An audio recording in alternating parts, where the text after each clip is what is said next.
നമസ്കാരം, കൊട്ടാരക്കര മീഡിയയിലേക്ക് സ്വാഗതം.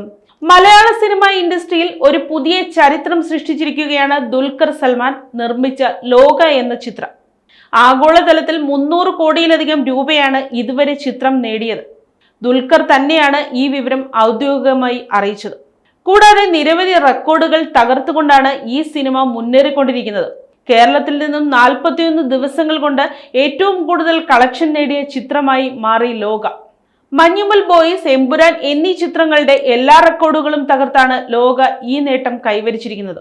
മലയാളം ഇൻഡസ്ട്രി ഹിറ്റ്, ഏറ്റവും കൂടുതൽ കളക്ഷൻ നേടിയ ഡബ്ബ് ചിത്രം, തെലുങ്കിൽ ഏറ്റവും ഉയർന്ന കളക്ഷൻ, ആഗോളതലത്തിൽ ഏറ്റവും കൂടുതൽ മാർക്കറ്റ് ഷെയർ, ബുക്ക് മൈ ഷോയിൽ ഏറ്റവും കൂടുതൽ ടിക്കറ്റുകൾ വിറ്റ റെക്കോർഡ്, ഏറ്റവും കൂടുതൽ ആളുകൾ തിയേറ്ററിലെത്തിയ റെക്കോർഡ്, ആദ്യം 300 കോടി നേടിയ മലയാള ചിത്രം എന്നിങ്ങനെ നിരവധി റെക്കോർഡുകളാണ് ലോക നേടിയിരിക്കുന്നത്.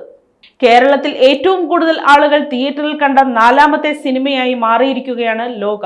1.18 കോടി ജനങ്ങളാണ് ചിത്രം ഇതുവരെ തിയേറ്ററിൽ കണ്ടത്. മോഹൻലാൽ ചിത്രമായ പുലിമുരുകൻ, മഞ്ഞുമൽ ബോയ്സ്, തുടരും എന്നീ സിനിമകളാണ് ഈ ലിസ്റ്റിൽ ആദ്യ 3 സ്ഥാനത്തുള്ള സിനിമകൾ.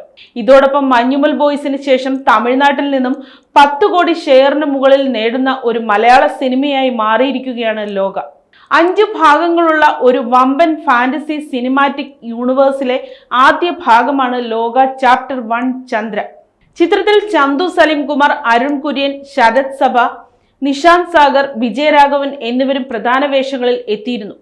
ഇവർക്കൊപ്പം ദുൽഖർ സൽമാൻ, ടോവിനോ തോമസ്, സണ്ണി വെയിൻ എന്നിവരുടെ ത്രസിപ്പിക്കുന്ന അതിഥി വേഷവും ശ്രദ്ധ നേടി. ചിത്രത്തിന്റെ 2ാം ഭാഗം പ്രഖ്യാപിച്ചുകൊണ്ടുള്ള ടീസർ നേരത്തെ അണിയറ പ്രവർത്തകർ പുറത്തുവിട്ടിരുന്നു. ടോവിനോ തോമസ് ആണ് 2ാം ഭാഗത്തിന്റെ പ്രധാന കഥാപാത്രത്തെ അവതരിപ്പിക്കുന്നത്.